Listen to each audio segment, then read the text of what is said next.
Good morning. Good morning, Timothy. Good morning, everybody. It's time to row. No way! Oh, it's that time again.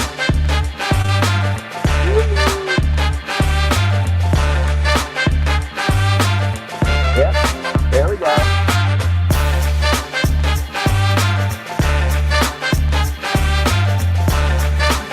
Oh, you love when I do that, Maya? Very much so. Yes, good morning. And thank you very much for joining Japanese Politics One-on-One. This is the briefing, the weekly briefing with Timothy Langley and me, Maya Matsuoka, where we talk about the latest events and developments in Japanese politics, about the economy as well, about the political parties in Japan, and everything that goes around that shapes life and business here. Timothy, good morning, and thank you for joining us today again. Good morning, Maya. Thank you very much for hosting and for continuing to push me to to do these briefings. This is episode 254, Maya. We are approaching the 5-year mark. We'll hit the 5-year mark sometime in February. Yes, indeed. That will be just in the beginning of February, I believe, but we'll be announcing it, of course, once again at that Well, we should point. have a party. We should have a party or a celebration or something like that. But 5 years, and for those of you who are just tuning in for the first time, or you've only been here once or twice, 5 years, approaching 5 years, every Sunday, talking about what's going on in Japanese politics and in Japan in general. That's important to international business and for people who are living here, trying to follow what's going on in the economy and in politics. The Japan Times and the English press doesn't quite do it justice. We are a couple of days ahead of the curve. So we really appreciate you tuning in and being a part of our Japan Hands, collection of our community of Japan Hands. Yes, indeed. And once again, as you say, Timothy, there are many people in the I audience can't who hear you. you cannot. Gosh, Oh no. it did it Okay. again. Okay, so as Timothy says, there are many people in the audience who are much better versed and know more details. We're very grateful for all the help and assistance we can get during the briefings and appreciate you being here, of course. Timothy is coming back in a couple of seconds, or maybe 10 or 15 seconds. We don't know. We'll see what happens. He is reporting today once again from his boat, Grimm's. That is birthed in Katsuyama. It is on the other side of the Tokyo Bay, and I'm reporting from Tokyo. So, for everybody who has already, yes, followed us, you know that we also issue a newsletter here, and the newsletter goes out a couple of days after the briefing is over. If you haven't subscribed yet, you can find us on Substack and subscribe there. Or if you prefer me to add you to the mailing list, please let me know and I'll do that right away. So, Timothy, thank you very much for coming back. I thought for a moment that you were going to run away. I know how you love these briefings every morning, getting at 8:20 on Sunday morning. Imagine that for, what's that, 4 Every years? Sunday. It's Every not just once in a while, but it's every Sunday. Yes, indeed. Okay, and well, Timothy, I already did the housekeeping while you were Good. running away, trying to run away. So could you please, yes, just walk us through the topics that you're going to talk about today before we Yes. move into the details? Let me do that. So, as most of you know, I am broadcasting from the inside cabin of the good ship Grimm's. Grimm's is the name of a hellish, horrendous dog in Norse mythology that was guarding the gates of hell. And when this boat was christened in Finland, where it was first created 50 years ago, it was created with the name of that hound. So it's an old boat. It's been undergoing restoration as I've been broadcasting and fixing the boat and sailing the hell out of it every weekend. And I bring you along with me. And the commitment that Maya and I have made to you 5 years ago, before I fell into this boat, was that we would be broadcasting to you every Sunday. The problem here is that I'm in a port that doesn't have great Wi-Fi. So I think maybe moving into 2026, there are a lot of changes in store for us politically, economically, geopolitically. Maybe I should break down and get a Skylink satellite link for the ship, for the boat, because the Wi-Fi that I'm feeding off of my iPhone is it's just not strong enough, and sometimes the picture is pixelated, and sometimes we just drop the lead. So don't want to get too far into that, but I just wanted to explain why we have these problems from time to time. Anyway, it's been a significant week in Japanese politics. A lot has gone on.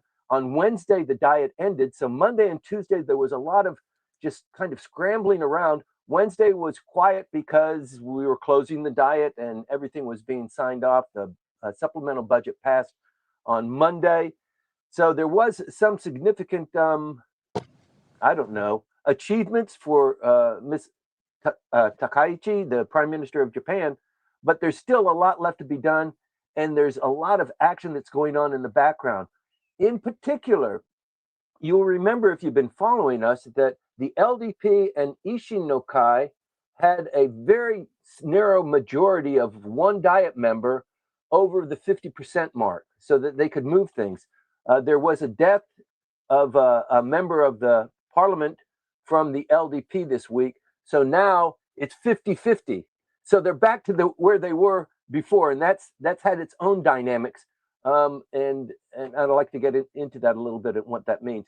The Bank of Japan raised interest rates to 0.75%, and so now that's my gosh, that's one of the largest leaps in 20 years or so.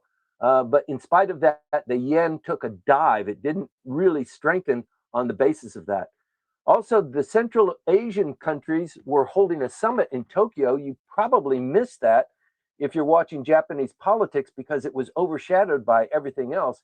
But there was a lot going on there. This is a kind of a counterbalance to China's Belt and Road. There's a lot going on between Japan and China and Taiwan. And I want to talk to you a little bit about that.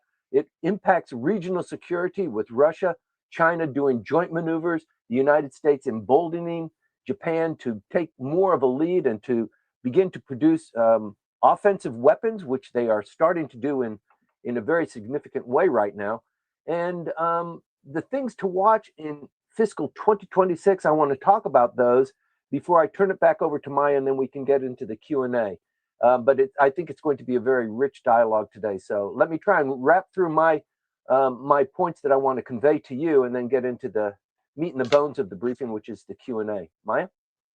Okay, thank you, Timothy. Yes, I'm looking forward to hearing what you will share with us.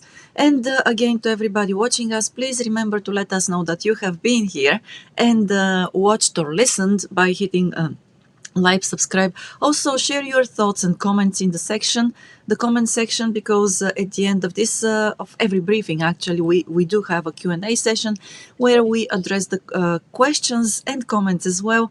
And please remember to also share them with your friends and colleagues who you think that might benefit from them. So, Timothy, once again, it's over to you. Thank you, Maya. So overall, friends, ladies and gentlemen, the politics inside the diet is very fractured right now. Initially, when we were going into this closing session, the LDP and Ishin kind of came together. Ishin didn't join, they didn't get a cabinet seat. They weren't like Komeito, but they said, on an issue by issue basis, we'll vote with you so that you can pass the things that are important to you, but you have to pass some things that are important to us. And a deal was made, and then Ishin and Komeito came together.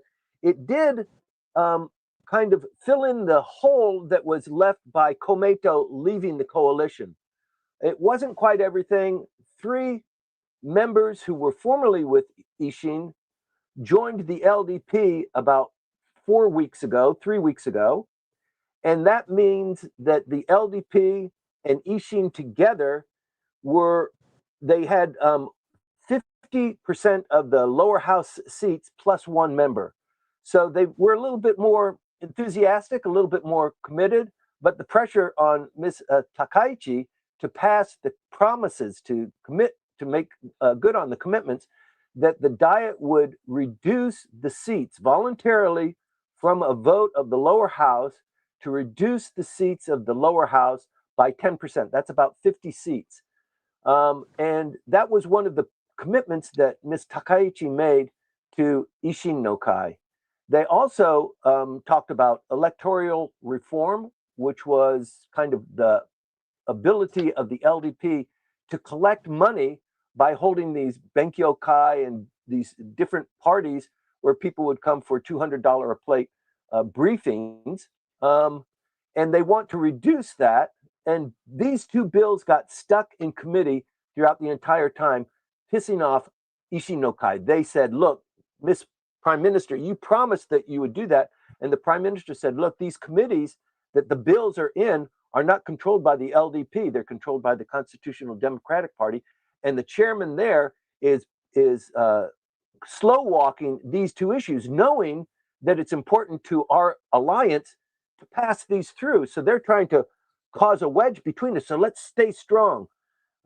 It was very fractious 2 weeks ago. This last week, they knew that they weren't going to be able to pass the reduction of the 50 seats in the lower house, but they made a commitment to do it in the new diet, which starts sometime in January.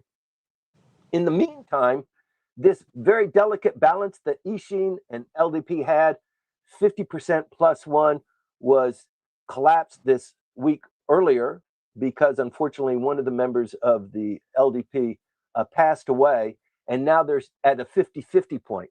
So it's if you're at 50-50, it's the same thing as being in a minority government. You just don't have the wherewithal to pass legislation. That just happened this last week. So as a consequence of that, Mr. Tamaki, the Democratic Party for the People, began to rise up in profile, and he became a little bit more handsome and a little bit more friendly with the LDP. So the diet ended on Wednesday. They were unsuccessful in passing the legislation that Ishin wanted. But in the meantime, Mr. Tamaki sees his opportunity, and of course, it's not being ignored by Ms. Takaichi. So Thursday and Friday was furious with negotiations and horse trading. And on Friday, I think Thursday night, it was announced that one of the key policy issues of the Democratic Party for the People was signed off by the Prime Minister. And so this income ceiling, the tax-free, the amount of money that you can earn that's below taxes, that was one of the policy prerogatives of the Democratic Party for the People. They're trying to build a national base, and they're trying to attract people from the lower economic rungs of society to vote for them and not for the LDP. Because as we all know, the LDP is about big business and exporters and building Japan's defense policies and that sort of thing. And the Democratic Party for the People, it is not as left on the political spectrum as Komeito, but it is between Komeito and the LDP. Probably between there is the Ishin. So now the Democratic Party for the People was able to convince the Japanese government to raise the level that people earning below that amount of money would receive their salary tax-free. This is a big deal, not just for people who you might consider not poor, but poor is, being poor is a pejorative statement. So there are some people that just live below that level. The government acknowledges that and doesn't tax them. If they start making more over that, then the Japanese government begins to tax them at that level above the ceiling. So this impacts students, it impacts the elderly, it impacts people who are, in their first couple of years in working in a business or in a company, because their salaries haven't begun to really grow that significantly. So this is a big deal for Mr. Tamaki. He was in the press all Thursday and Friday, and you know how much he loves that. So from the sidelines, Ishin is looking at this and saying, hey, wait, we were supposed to be your favorite, partner for going to the dance, and now this guy came by, and he's not as good looking as us. He's got pimples and things like that. How about us? So there's this dynamic that's going on there. What we're going to do moving into 2026 will involve not just LDP and Ishin, but it also involves Mr. Tamaki's Democratic Party for the People. Furthermore, Komeito, who voted to pass the supplemental budget, which pumps a lot of money into the economy for the next couple of months, that bill passed because Komeito joined it too. So the analysts who are looking at this are, thinking Komeito is, they left the coalition They're now out on their own. They're probably thinking, we had kind of a good thing. Maybe we moved a little bit too briskly. She sure could use us. So we might want to be a little bit more friendly on the supplemental budget. Let's try and, carve out some of the points that benefit our party and people who vote for us. But we're really worried if there's a snap election, we no longer have this coalition of the LDP. We're going to lose members if we don't get our act together and become somebody who is perceived by the public as collaborative and working with the government and improving the life of other people and tapping down this propensity of the LDP to spend more and to buy more defense equipment and to maybe change the Constitution. We don't like that stuff, but maybe if we're a little bit more closely aligned, we can prevent that from going. And in fact, for the LDP, without Komeito, and you have a prime minister like Miss Takaichi, who is on the right-hand side, she's not far right, she's painted as far right, but she's on the right side of the political spectrum. And admittedly, compared to previous prime ministers, yes, she's farther right. But in this atmosphere where Komeito is out and not holding the reins back, the LDP is a little bit more emboldened to do some of those things that it might not ordinarily do. For example, defense spending, changing the defense strategy documents, those three policy issues that prevent Japan from producing offensive weaponry, for building that for export, for building this kind of ecosystem where defense and offense mechanics and warships and satellites and drones can be built, which embed Japanese technology and sell that overseas. So that's undergoing a huge transformation now.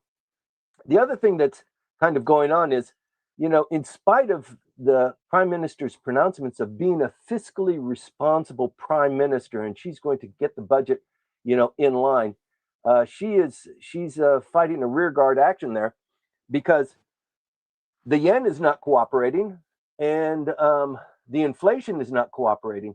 So she's being pushed by the United States to spend more on defense. So she's actually made that commitment to President Trump when he was visiting. We have a 5-year plan. I'm going to accelerate that and reach the objectives in 4 years. I commit that to you. We're also going to import more cars from the United States. We're going to be, trading with you on a more accelerated basis. But in doing that, it doesn't generate the wealth that the Japanese economy needs. So she wants to be fiscally responsible, but she has to spend money in order to maybe get money. So that's the rub here.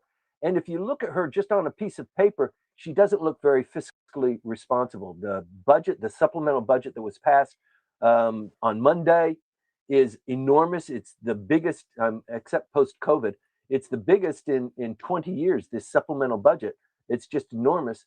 And it will have an impact on the economy, but the money needs to come from someplace. And that's why the finance minister is having a little bit of difficulty with the prime minister, and why this policy statement from the Bank of Japan on Thursday and Friday, finally, Mr. Ueda, the governor of the Bank of Japan, finally made the pronouncement that they're going to raise the rates 0.75 to 0.75%. This is an enormous change, thinking that the markets would react to it. So this decision was only pronounced on Thursday, late Thursday, and the Japanese, when the markets closed on Friday, the yen did not really appreciate in a demonstrable way. So that tells you that even though the Bank of Japan did make a significant move in the hopes that it's going to bring inflation down, people are going to make more money, they're going to have more money, they're going to spend more money, it didn't have the desired effect. And so that places the Japanese government, the prime minister, the minister of finance, in the delicate situation with the yen at the current standing.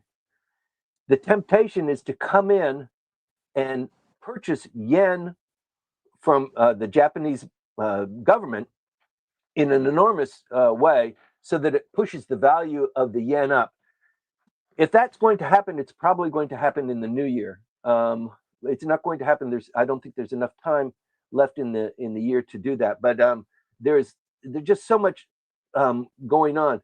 The the the battle between the LDP and Ishin and the Democratic Party for the People. It's not really a battle, but it's this chess moves that's going on.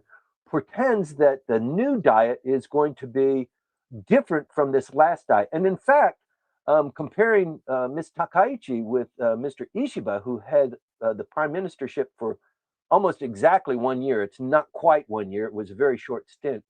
But she has been able to achieve much more than he was able to achieve. The dynamics, of course, are different.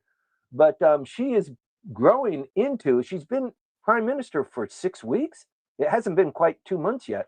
Um, and she has done a masterful job in cobbling together Ishin no Kai and just this last week, the Democratic Party for the People as well. So moving into 2026, it looks like there might be some great opportunities for the economy to really come together and to take off.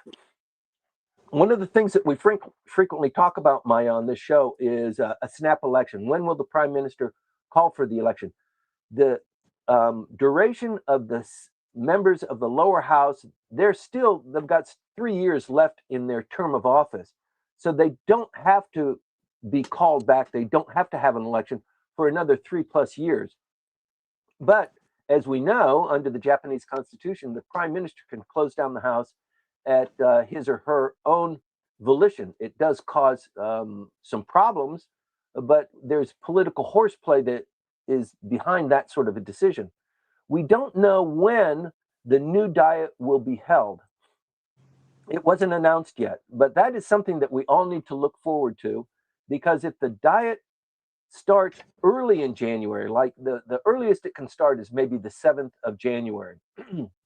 It hasn't started in the beginning of January for a long time, but it portends something. It tells you that the prime minister is likely going to open the house, call for an election, get through the election, and then get back to work to pass the 2026 budget before the end of January. So there's a very limited period of time to pass the budget. That, in fact, is the main objective of having the first diet session of the year. It must start in January. So if it starts early in January or towards the middle or end of January, that's going to tell you a lot. So we need to watch for that. The other thing that we need to watch for is that currently, in most analysts' view, the LDP doesn't have a good enough reason to call for a closure of the House. Politically, it makes sense. Many newspapers and public opinion polls have indicated that should there be an election today, with the popularity of the current prime minister, the LDP is likely to win far more votes than it has right now, potentially eclipsing its need to have a coalition partner, Ishin. And when you read something like that, especially within big tent LDP, there are some people that detest that LDP must be in this kind of loose coalition with Ishin. They detest it. And so they want it to collapse. They want it to be over with. They don't want to rely on anybody, even Komeito. I mean, they held their nose dealing with Komeito for 26 years, but Ishin is far worse. And in fact, it's not really a coalition. It's a coalition of convenience. So it can be breached. It can be broken at any time. And there's no committee seats that go with it. There's no cabinet seats that go with this coalition. So it's certainly by definition, a coalition of convenience. So it could last. But with the Democratic Party for the People joining in now you've got this three-way tit-a-tat. So it's really going to be very interesting. So it's something to watch. The excuse to close down the house needs to be supported by something that the Japanese population says, yes, we need to come together. We need to vote on this. We need to reestablish the prime minister's ability to control policy and legislation. And that's why an election of the lower house is necessary. So today is the 21st. We've got, 2 more briefings, Maya, before we close out the year. And the Japanese prime minister has just a very limited period of time to actually do anything. The Japanese Oshogatsu goes usually from around the 30th or the 31st, and then it goes for 5 days. The Japanese are not known for taking long vacations even at the end of the year, but it is one of those times of the year where the Japanese actually, the whole country shuts down. And then they come back to work on a Monday. That's, I think, on the 5th I think that's the 5th. Wednesday is the 7th, I believe. So there's a very limited period of time, but I predict that January is going to be rock and roll for the Japanese politicians. It's going to be a really a significant time. This kind of alliance backup plan that the prime minister has crafted, I don't know if that's the right word, but it has fallen together, and I think she's the prime minister. She can be credited with at least participating in the creation of it. But I think it's a brilliant stroke of luck for her. But I think that there's a lot going on with it. Being a fiscally responsible prime minister, as she promotes herself to be, it's a little bit more difficult with the yen, with the alliance, with the promises that she must make to them to raise this ceiling. I mean, that money's got to come from somewhere. How are you going to distribute this money, or not distribute the money? How are you going to justify the amount of money that's supposed to come in because people are paying taxes on their income, and that's going to be taken out? There's going to be a certain segment of that that's taken out.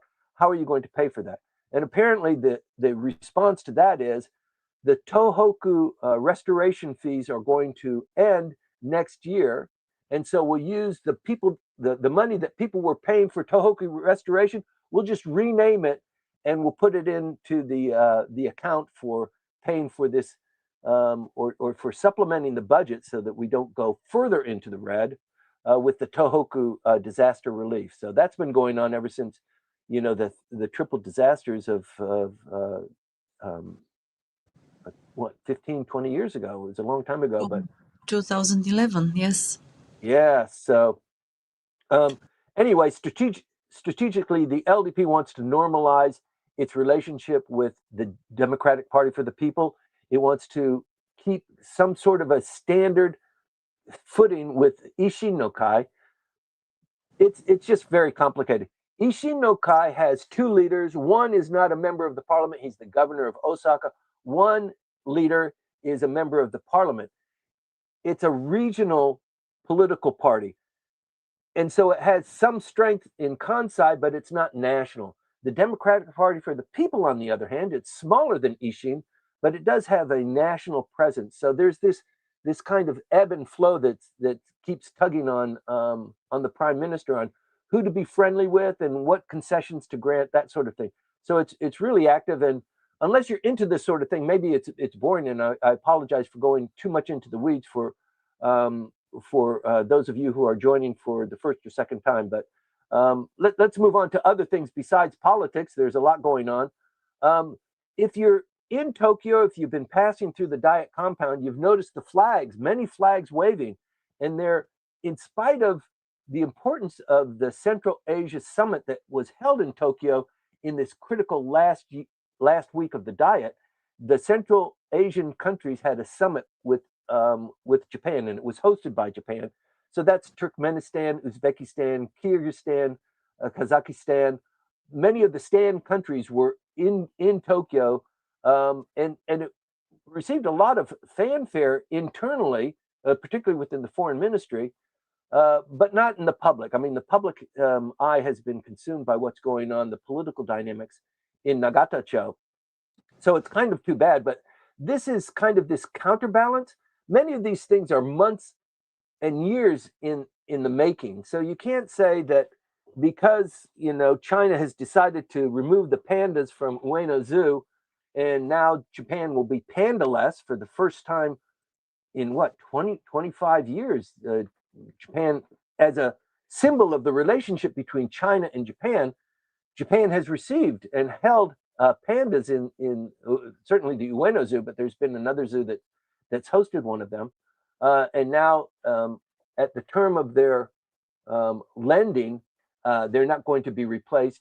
And so many people are thinking that, Japan is moving forward to kind of counterbalance the animosity that China has triggered or generated as a result of the prime minister saying if China moved aggressively on Taiwan, it would be an existential threat to Japan. They didn't like that. They stopped importing their foodstuffs, the fruit. They started criticizing Japanese performers. Yeah, they started doing a lot more aggressive things in the South China Seas with regard to some of the disputed territories and the flybys and that sort of thing. But Japan's kind of counterbalance to host the Central Asian countries is or can be seen as a reaction to China's Belt and Road. So the stand countries are all there. Many of them are former Soviet satellites belonging to the former Soviet Union. They're independent countries now, and they're closer to China. They're easy for economic development for China to ingratiate itself, and they are all participating in the Belt and Road initiatives of the Chinese government. So Japan coming in and hosting this series, they've been talking about the apparently 3 trillion yen in joint exchange of development and bridges, infrastructure, that sort of thing, trade and development. But not much of the news was, the news was just pretty much suffocated by everything else that was going on in the diet. But it is important to talk about the Central Asian countries and Japan's geopolitical push to be a central figure because the United States is backing away. In spite of everything else you're seeing in Venezuela and in Israel and many places of the world, the United States is trying to pull back and demanding that its allies shoulder more of the defense responsibilities, and Japan is moving in that direction. So you're going to see a little bit more of that, and it's a bit of a rub for the prime minister because all of these things cost money, and the Japanese economy is not improving, even though we're kind of doing these gymnastics, and you're watching those actually in real time. But there's a lot of pressure on the prime minister to be fiscally responsible, but also to satisfy, the United States in hosting more of the defense and offensive capabilities so that the United States can focus on America first. And you've heard it before, the prime minister is more of like, Japan first. She's borrowed that kind of catchphrase, and you've heard it from other politicians as well. But moving on, what's going on with China right now? Actually, the diet has ended, and so now parliamentarians from the upper house and the lower house, they don't have to show up to the office, and they use this time to travel overseas. There's a huge delegation, and it's already started going to Taiwan. So Japan kind of exerts its foreign policy in a lot of different ways, not exclusively from the foreign ministry, but there are a lot of people in the LDP and also in other parties, in Komeito as well, who hold a special feeling for the PRC or also for Taiwan. And for the LDP, this means that Mr. Hagiura, who is the acting Secretary General of the LDP, he's in Taiwan today, 2 days today. Kono Taro leaves with another delegation in 2 days. He's there for 3 days. That's pretty significant. 3 days for Kono Taro to go there. Kono Taro is not holding a ministerial portfolio right now, so that's somewhat important to point out. But Mr. Hagiura does, and he speaks on behalf of the LDP. And visiting is a signal that is read very carefully, and I'm sure he's followed, intently by assets of the PRC while he's visiting.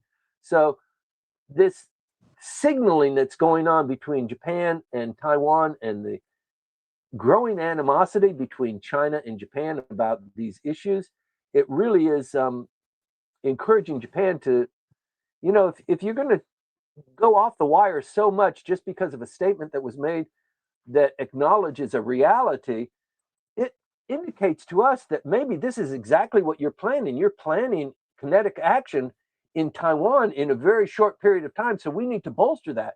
And that's why you see the Japanese moving very aggressively now, even in spite of the Constitution saying no offensive weapons. You shouldn't produce those. You shouldn't hold them. You shouldn't be exporting them. That is being eclipsed right now, and Japan is moving very aggressively into offensive weaponry, and actually doing a pretty good job at it. It's a difficult industry to get into and excel at, so that other countries want to buy your product. But that is the trajectory that Japan is on. There was a statement that was made in this connection just this last week by an unidentified member of, I think, the foreign ministry, who said that Japan should possess nuclear weapons. And this was in a off the record press report. Did you have something to say, Maya? No, no, Okay, please continue. I heard you sneeze or something. Oh, okay. Okay. So, but I know you're following this too. This is an issue that's very important for Japan to hold nuclear weapons, to produce nuclear weapons. I mean, that is against everything that's written in the Constitution. That's against what many Japanese people feel. We have a peace constitution, and as a result of having a peace constitution, theoretically, we shouldn't be a target. If there is kinetic action and there's something that's going on in Taiwan, we have a peace constitution. We don't hold offensive weaponry. We don't hold nuclear power. So if you're going to have a fight there, we're kind of standing by. But if that dynamic changes and Japan is a participant in any kind of action opposing that, then they become a target too, and a very attractive target. I mean, we're close. We're in the region. South Korea is unlikely to participate in a very active way in any sort of protection of Taiwan. They're too tied to China. They're too close to China. But Japan is different. Japan is a different story altogether. So this issue of being a participant or being an observer, holding offensive weaponry, or even worse, nuclear weapons. So it was a trial balloon that was floated, I think, maybe on Thursday or Friday, very late in the week. And I think it was floated to get a press reaction from the people, from not just the business people and the diplomatic community, but from Japanese people in general. And so we're reading the tea leaves now, but this is important that this trial balloon went up at this particular point in time.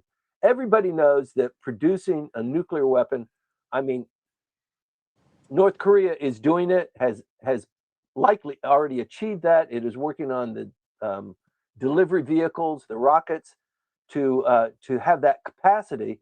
But that's taken years. Japan could potentially purchase the technology and develop it internally, but that's a long-term plan. So building this storyline in anticipation of, even before going too far forward, you'd have to change the Constitution in any event. So it's a long-term play. I don't know if it's going to work, but there is so much going on now to convince China, don't move on Taiwan. And you can feel the tension that's going up, that they're going to. No, they're not. They're going to. Maybe they will. Maybe they won't. What are we going to do if they do? So you can see this geopolitically happening here in Japan, in the Philippines, with the United States, and what they're doing regionally with South Korea. So there's just a lot to keep your eyes on. But I don't want to get too deep into that. And maybe in the Q&A period, if you're that interested, we can get into that a little bit more deeply. Let me end on a different note. Everybody, I think, knows about 3I Atlas. 3I Atlas is an interplanetary comet. They thought it was a comet that entered into our solar system several months ago. They've been following it very closely. It passed the sun and took a little bit of a bend as a result of the gravitational pull of the sun, and it passed its closest place to Earth on Saturday night. So that was as close as it came to Earth. Not that close, further away, twice as far away from the Earth as the moon is. So it just kind of traversed by. But everybody is watching it because they don't quite know what it is. It is trajected to go to Jupiter, and they don't know if it's going to have a geostationary orbit there. Everybody in the world in the space intelligence community is watching this because this kind of satellite is very rare to enter. And this one is displaying a lot of weird signature moves. They haven't quite announced it. There's been a lot of controversy and a lot of fake news going on. So I don't want to accelerate or initiate that, but it is something that's very interesting. And we don't quite know yet what's going on there, but it could be something of great global significance if it comes out. I mean, many of the analysts are saying it's not a comet. It is an artificial object. We don't know that yet, and I think NASA is pulling back on making that sort of a statement. There are other space agencies, Russia, China. China's space agency is very well respected, and they produce pictures of the moon on their moon landings, and they share them globally. They're very generous and very sophisticated, and they take a different stance than NASA does. But there's a lot of international excitement about 3i Atlas. I don't want to get too much into the story, but I do want to mention it because Japan's space agency has also been watching it very closely and participating in the analysis of what this object is. So if there's keener interest in it, we can talk about it later, but I can't escape not talking about it because the potential for a black swan, the likelihood of it happening is small, but the impact is huge. That's what a black swan is. And that's what we have with 3i Atlas. So it's something I'm following. It's very interesting to kind of keep on top of. But it's like Japanese politics. It's like, Ukraine. It's like Venezuela. There's a lot of propaganda and gaming that's going on to manipulate and control the story and the population. That's not for us. That's not for our community here, the Japan Hands that join us. You're getting the news fresh and direct. So thank you very much for tuning in.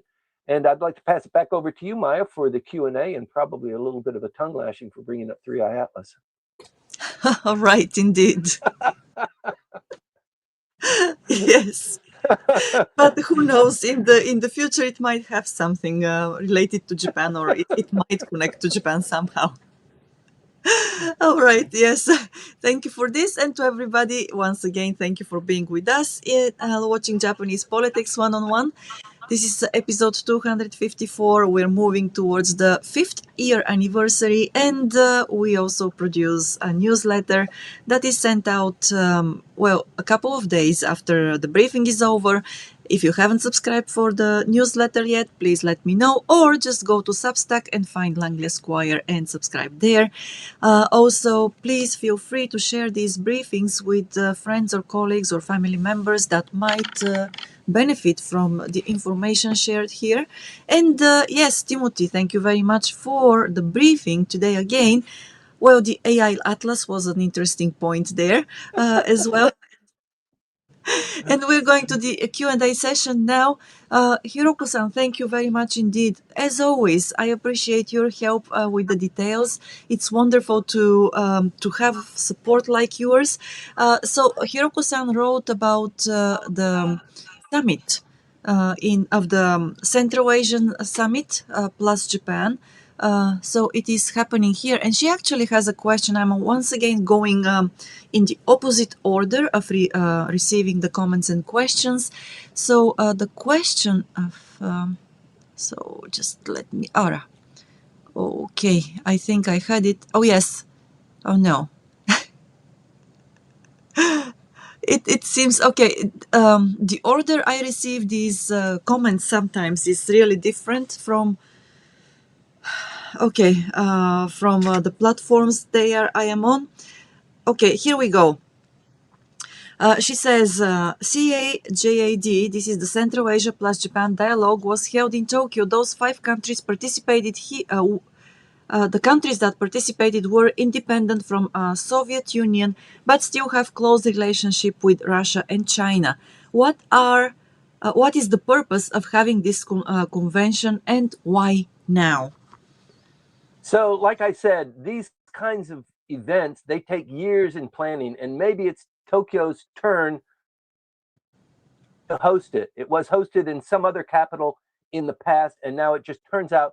So that's why I went in a little bit to um, persuade people not to put the connection because of what's going on with China and Japan and the comments of the prime minister as related to this summit. The summit has been planned for more than a year, and Japan was identified as the host more than a year ago. It's a rotation. It's their turn to do it. But the timing is interesting. And it's the Belt and Road versus everybody else. So China is making great progress.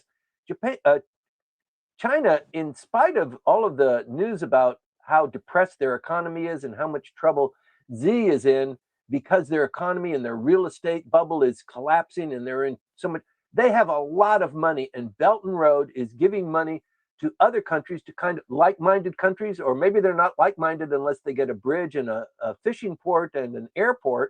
Then they'll be like-minded. There are a lot of countries like that. I mean, it's expedient, and it's a if you don't have money, if it's going to help your economy, then you like the person who asks you to the dance. That's how politics kind of works. So they are making inroads in Africa, in the island nations, and in the Central Asian countries, which are like abutting them and formerly with the Soviet Union. I've actually traveled to Kyrgyzstan. I spent several weeks on a political analysis journey there on behalf of Mitsui Mining, maybe, gosh, a long time ago, 20 years ago, which required me to go to Kyrgyzstan and talk to a bunch of people. But that was immediately after it gained independence from the Soviet Union, and I traveled with a passport with the name Langley on it. So it was an interesting trip for me. But the Central Asian countries are, yes, these are countries that are very much aligned with the Silk Road, the way Europe was traveling and the Middle East was traveling into China and going through the desert and the Silk Road. Most of them went through the Stan countries to get there. Did they go through Bulgaria too, Maya? What do you mean? The Silk Road. Well, I don't think so. But one thing that I wanted to add to this is that the project actually began during Prime Minister Abe's tenure. And they started actually, the collaboration first on state level between the ministries here in Japan and the governments of those countries. They started talking about the project and eventually building up the structure during Prime Minister Abe's tenure, once again, as I said. And it has been going on for years. Of course, Japan is very well aware that these countries still maintain very good relations with Russia and China. And also, Japan is very well aware that they do not want to choose if they have to choose, or they don't want to be pushed into choosing between Japan and China or Japan and Russia, right? So, Yeah. much more like the Southeast Asian countries, they want to benefit from. They want to play the field. Yes, to play the field and benefit from good relationships with Right. all the countries around them. So, That's right. yes. Well, just Which I wanted. which is which is a good play. But if you're trading with the United States or you're trading with China, and they know that you're hedging your bets, they're not going to be as lovely to you as they would be if you made a commitment. It's the same thing that's going on with the Ishin no Kai and the Democratic Party for the People. You're kind of with us, but you're hedging your bets.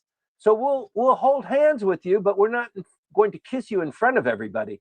It's not that kind of relationship yet. But with the Central Asian countries, yes, this is, and we did the same thing with the African nations, and that summit was just over the summer, and that's always huge. And I think that also was initiated by Mr. Abe. Mr. Abe was a significant prime minister, the longest-serving prime minister.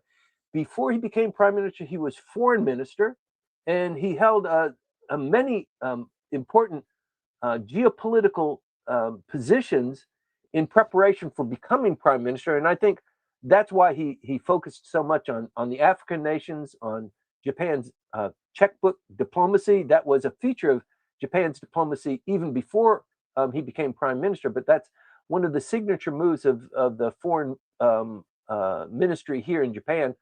They don't send people, they don't send peacekeepers. They might send some some peacekeepers, but it's very, very minor. They don't send soldiers. They don't send too much equipment except for defense equipment and medical supplies to conflict zones. They try and participate, but they don't do it really physically. They do it more through devotion of ODA. But this summit that was held, it's too bad that it was overpowered by everything else that was going on, because it is important that Japan participates and is being seen as, I mean, it would love to have a UN membership. It would love to be the focal point for a NATO-like Asia group of countries who hold a kind of a backbone against a potential kinetic action in Taiwan. Right now, that backbone is the United States, and everybody else is kind of on trinkets on the bracelet of the United States. And the United States would very much like to kind of distance itself from that and have everybody else shoulder that burden. I think that, I don't know, it's maybe too early to say one way or the other, that it is inevitable that China is going to move on Taiwan. And the longer it comes and the more evident it becomes that China is having, fiscal difficulties, the less likely it is that it's going to have a military move on Taiwan. But you just never know. There's lots of signals. There's lots of saber rattling. There's lots of joint exercises between Russia and China, in this region. That's very scary, So it's important to just follow the news, and we appreciate you tuning in on Sundays for getting tuned up with us. Right. Well, I would differ from your opinion here on China moving on to Taiwan militarily, because China is already there economically, and politically. So I don't think that they need to move militarily, but we'll wait and see. Hopefully they won't do that. Yes. And well, the next thing is, okay, yes, Yuka, thank you so very much for watching. And also she says, yes, okay, thanks for mentioning about pandas leaving the Ueno Zoo. It's too bad. And Yuka also says the sound quality is better at YouTube, but it's easier to comment on LinkedIn. So Yeah. that's true. Yes. Well, I hope that you find the platform that works best for you, everybody.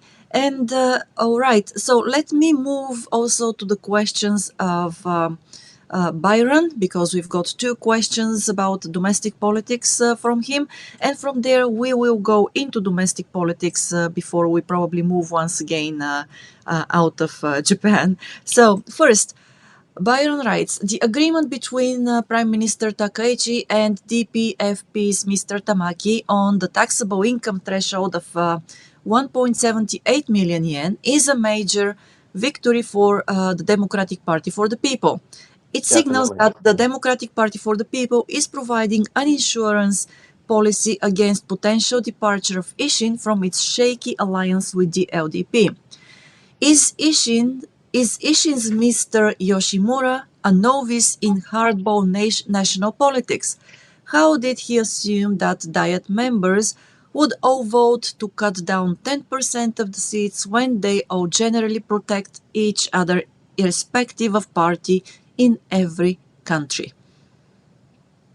So that's a pretty sophisticated observation, Yeah. and I take my hat off to you, Byron, for pointing that out. Mr. Yoshimura, it's naivety. I don't know. We've discussed this internally, trying to figure that out, and it could be, he's the governor of Osaka. He is the leader of Ishin, a co-leader. He's one of the two co-leaders, but of the co-leaders, he's probably the one that cannot be removed. We had another co-leader, Mr. Baba, a colleague of mine, a friend of mine for 35 years. He was the co-leader inside the parliament, and he was removed.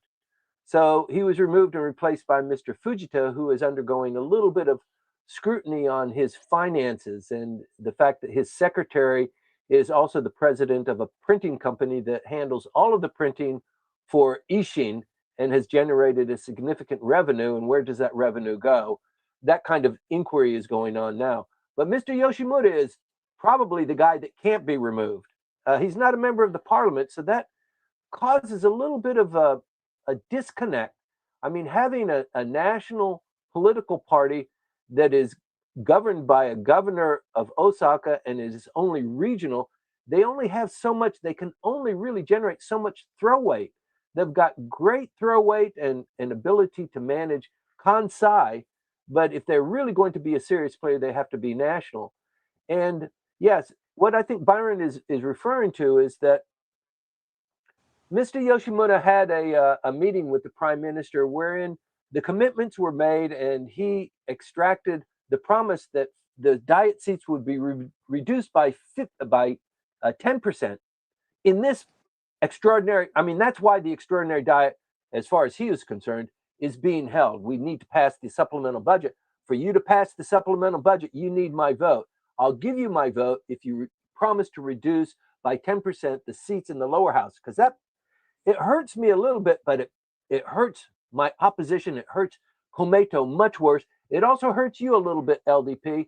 But overall, it's the right thing to do because of demographics, because of gerrymandering, because of a lot of different things. The country needs fewer diet members anyway. And it just so happens that it benefits me if we can agree that you reduce it by 50 seats. So let's commit to that. And then once that was done, what Byron is getting into is he went on TV and he talked about, you know, what the commitment means and what that means to the LDP, what that means to the country, and how he was able to extract that and what he's going to do. And then in the end, it didn't happen. So he's got egg all over his face. And the question is, didn't he know that? Doesn't he know how diet politics works? That the ability of the prime minister to fulfill that commitment is limited in scope. I mean, she can say it, she can, you know, promise best efforts. And as you know, when the cooking is finished and we look at the pie, it's undone.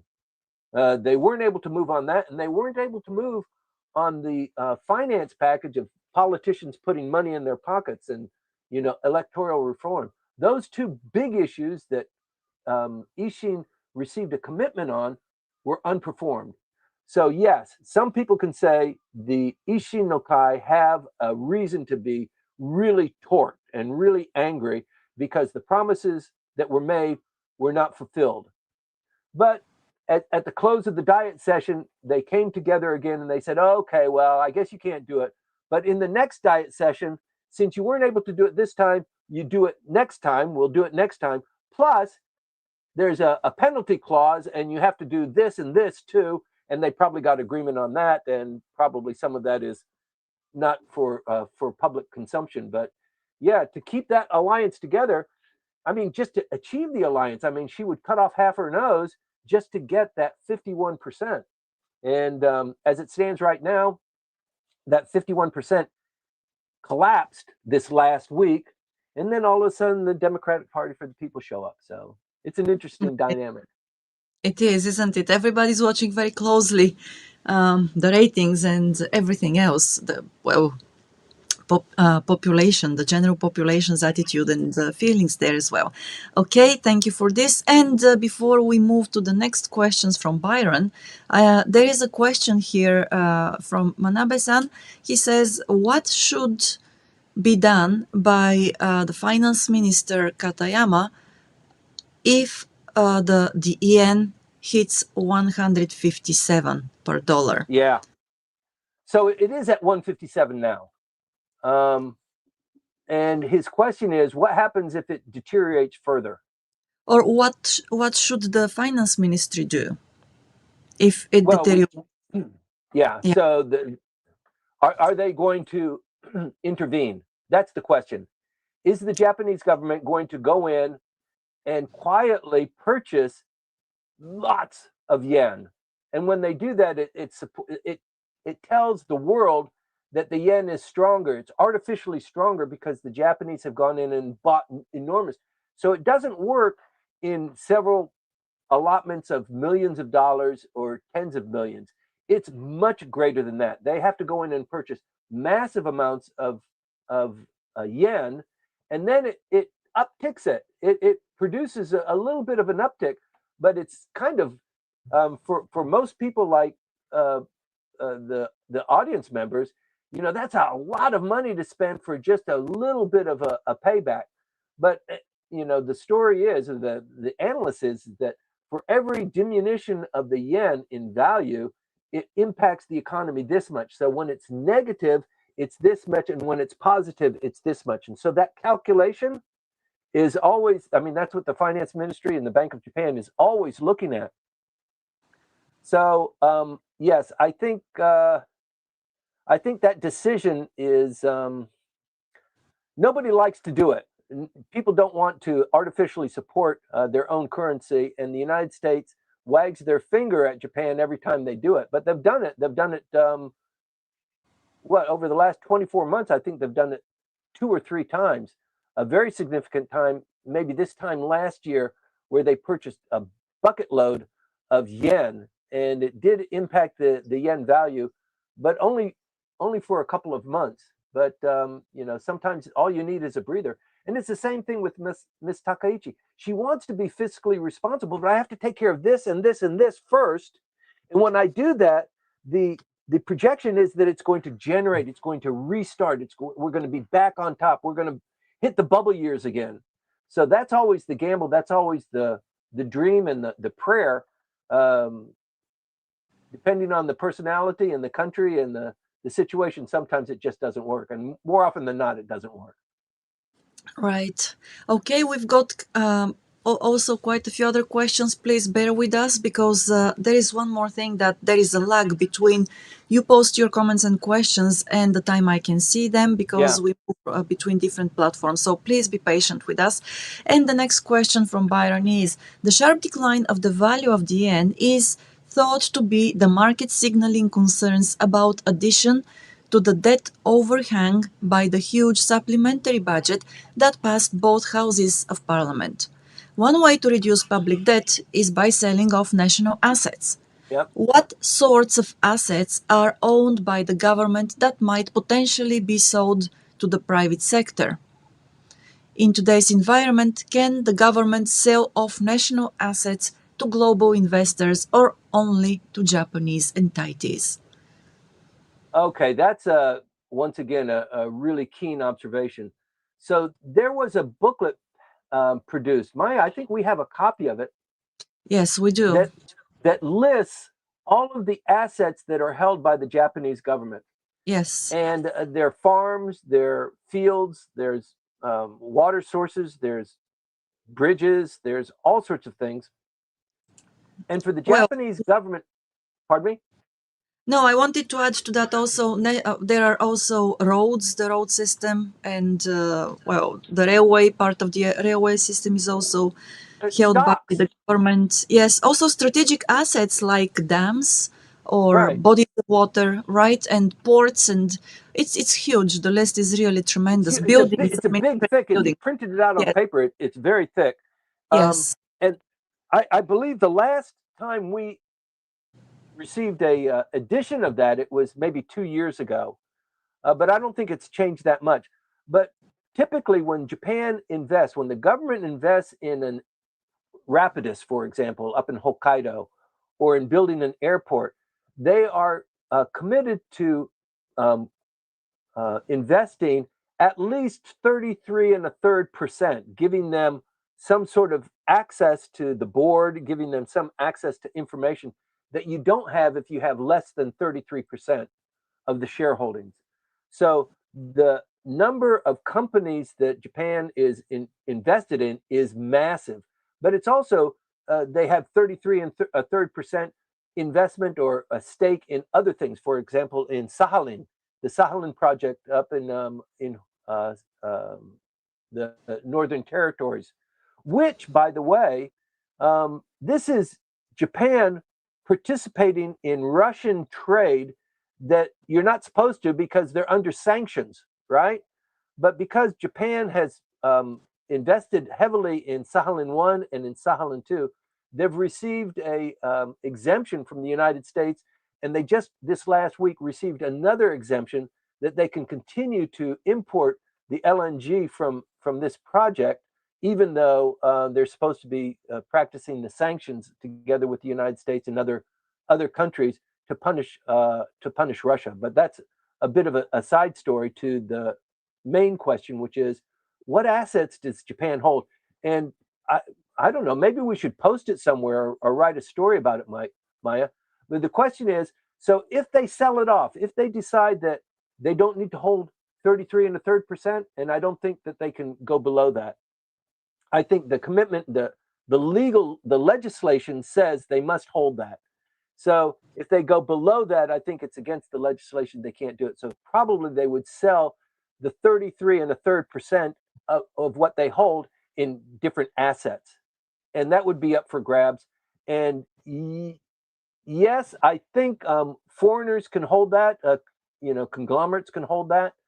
But there's this other legislation that's currently in process of being passed, which means that foreigners can only purchase certain things and certain real estate, and it applies to non-nationals.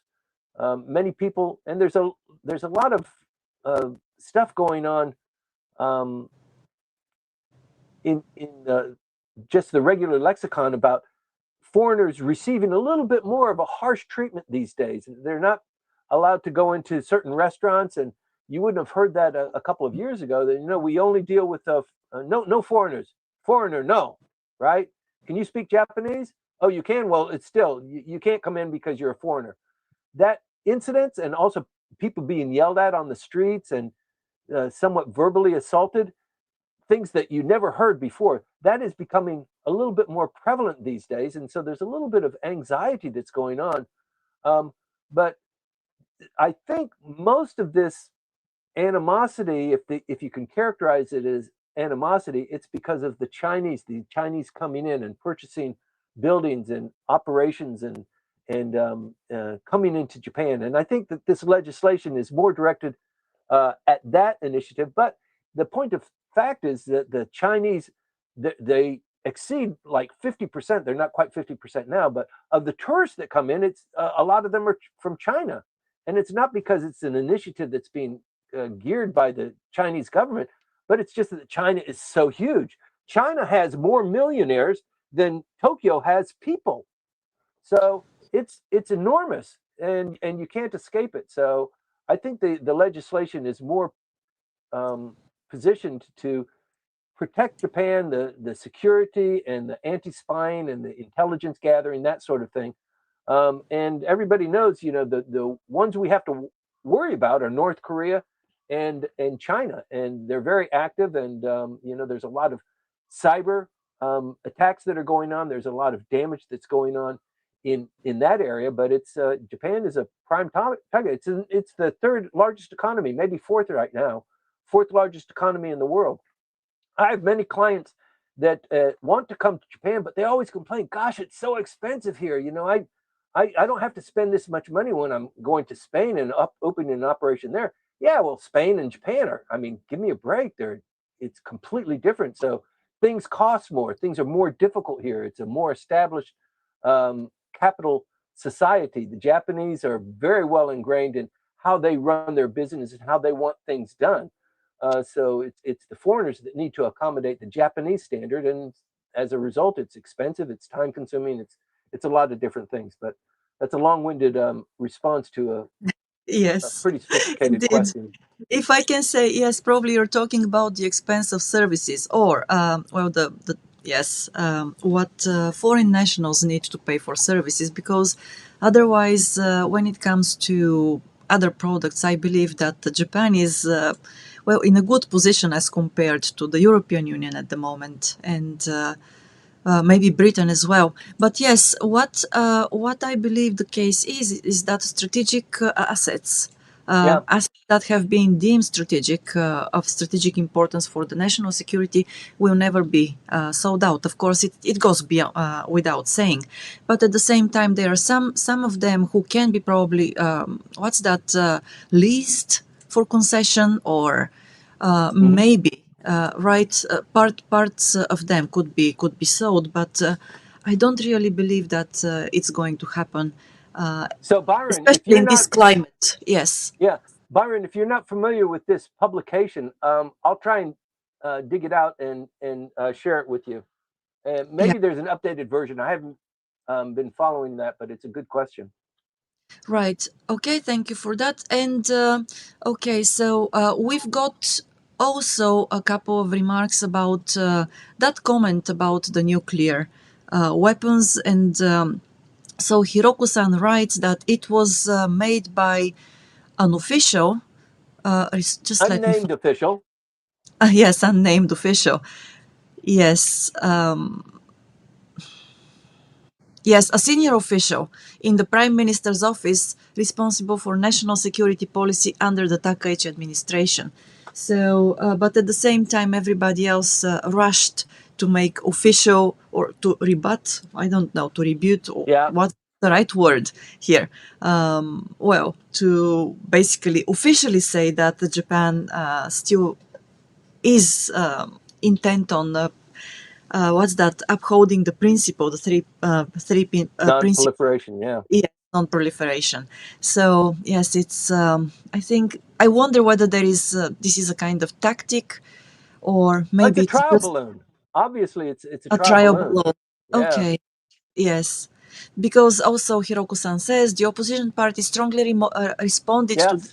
his remark and demand that he should be removed from the position. Given the timing and Japan's three non-nuclear principles, many found it reckless of him to make such a Yep. comment. Indeed, yes. Without attribution. Without attribution, yes. Okay, and we've got Agnieszka. Once again, Agnieszka, thank you for tuning in. She asks a question about, just give me a second.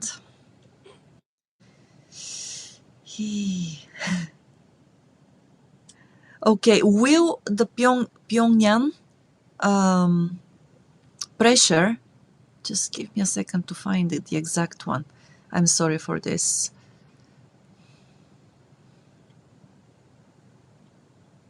Okay, apologies for this. Then when I find it, I'll come back to it. There are a lot of comments. And then we've got a couple, okay, about domestic politics, a couple of comments from, yes, you, Sky, first. They say, personally, I feel that forming a coalition government with the Liberal Democratic Party would have a revolutionary effect on the Japan Innovation Party's brand. Until about 30 years ago, Yeah. Osaka had a very negative image due to its high crime rate and perceived savagery, and the Japan Innovation Party had a lower brand image than national parties. The Japan Innovation Party was weak in elections outside Osaka, but this may change with an improved brand image. Yes. Thank you very much for joining the program. I know you is living in Kyoto and participating in at a very deep level in Japanese policy and bureaucracy and politics.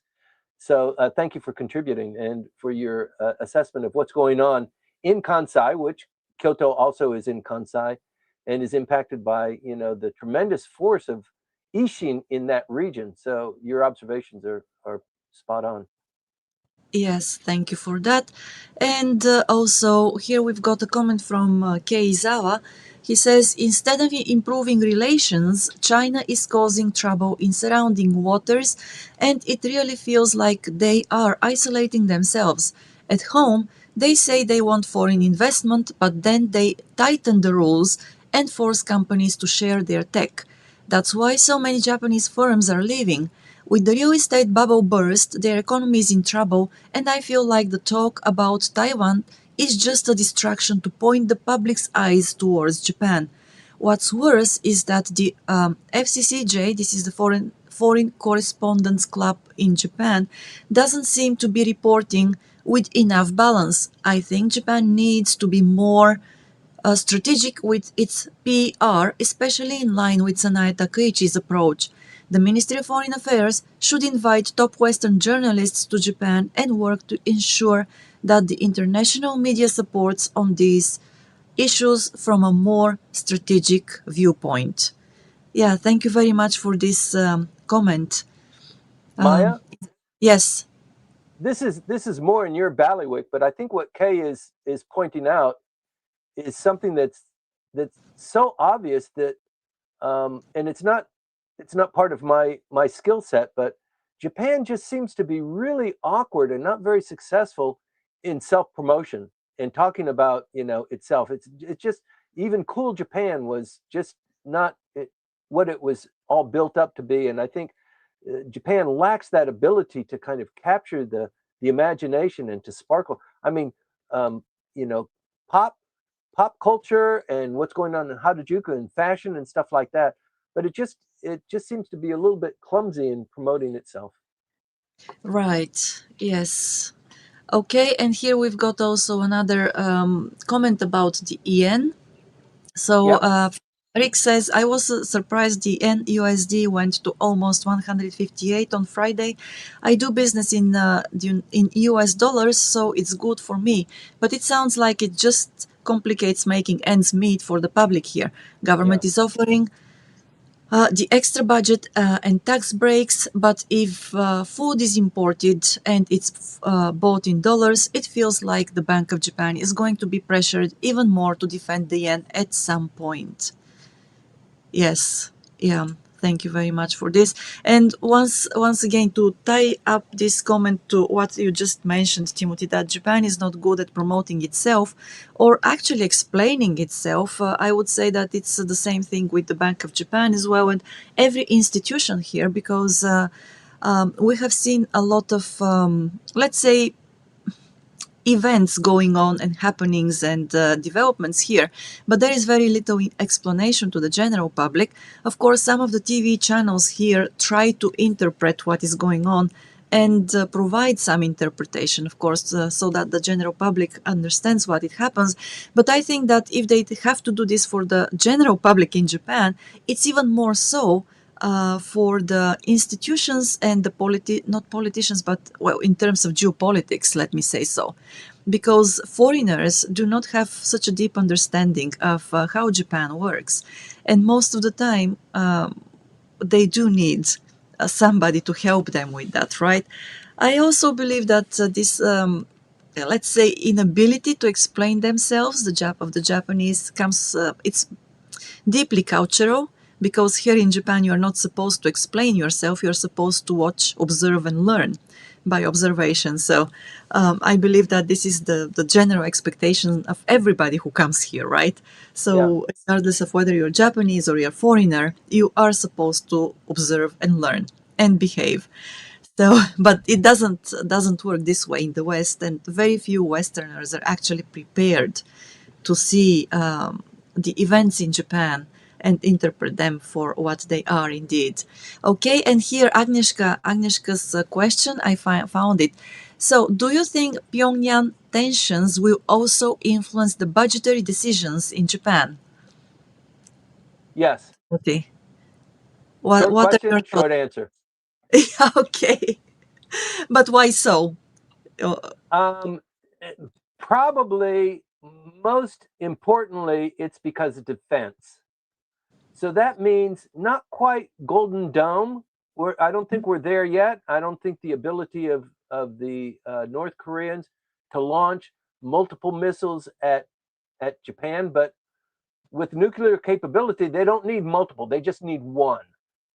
And they have made pronouncements that this is something that they would pursue under certain conditions. And so it's a tripwire. And North Korea has always held animosity towards the Japanese.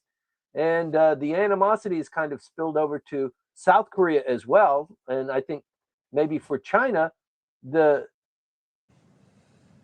accommodation of those tensions so that North Korea and South Korea become more friendly to each other is probably not in their best interest. They would not like to see a contiguous state that is joined at the hip, North Korea and South Korea. That would not be a good recipe for China. So this tension is predicted to be very long term, and that means the threat to Japan is, China can move through its allies rather than being direct. So it does open up opportunities for harassment or for extraction of concessions in a different kind of situation. So Japan, in order to counteract that, needs to have defense capabilities, probably mostly towards the missile defenses because North Korea is unlikely to do any sort of physical invasion of Japan or to attack, but just to extract concessions because of the nuclear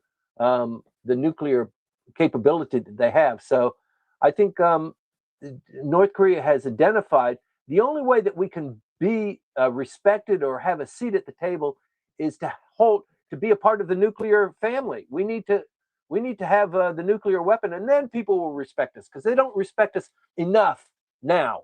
So I think this is an issue that Japan just has to accommodate, protecting itself from, and keeping tensions down. But that it's sad that it's based in history. It's based in what happened in the colonial period and World War II.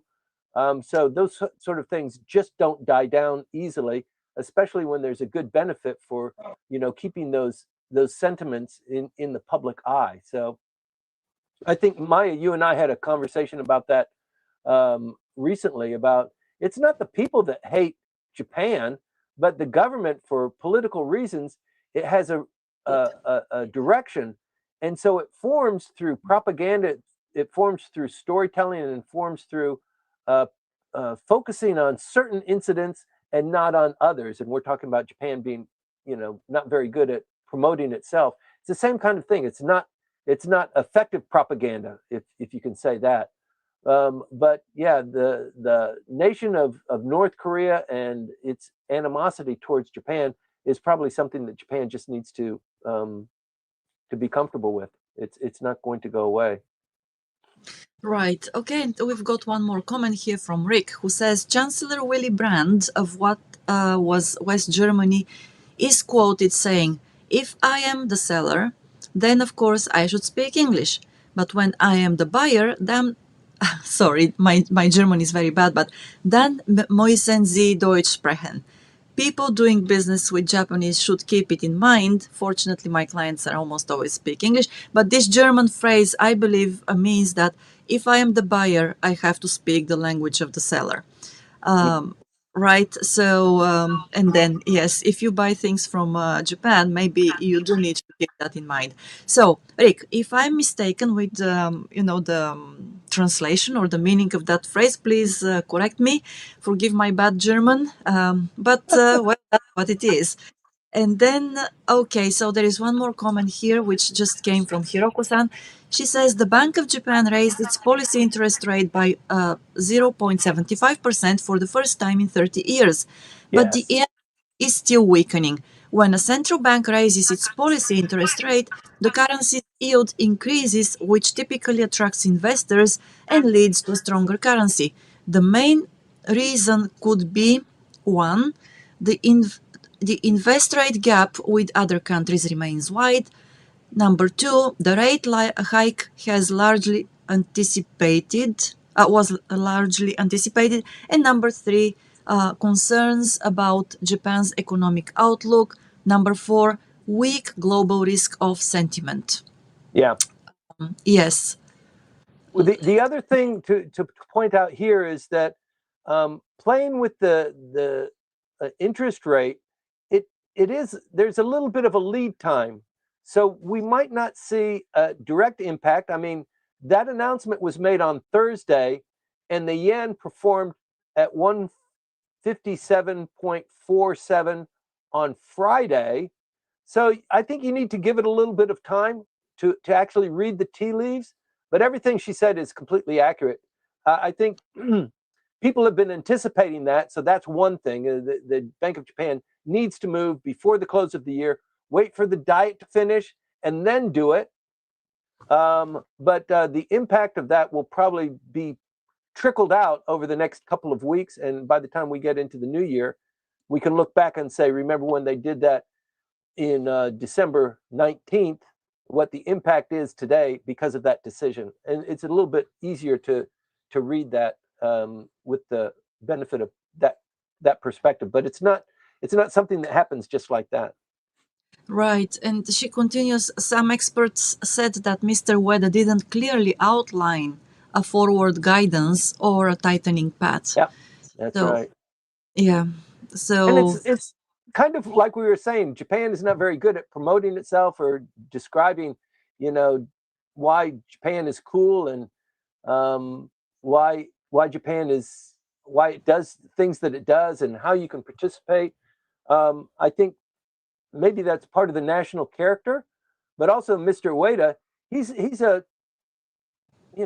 he's a bureaucrat, and they're trained to speak in that kind of manner where they don't disclose everything, but they speak, and you're supposed to read, intention through that by reading the air and figuring it out yourself because you've got other touch points, not just what was said on Japanese politics one on one, but also what the prime minister says and what is the pronouncement of the foreign ministry and that sort of thing. well, and I believe that there is another reason here as well, because the Bank of Japan is not entirely independent, right? Right. It works closely in, can I say collaboration? It's probably not a good way to say it, but with the government. So Yeah. that's why, yes, that's why the government and the prime minister, of course, and their policies, they have a strong impact on what the Bank of Japan is going to do or does anyway. So maybe it's also difficult for Mr. Ueda to say what will happen next year, Yes. because politics is what it is, right? And it does Yeah. impact the policies of the bank as well. Right. Okay.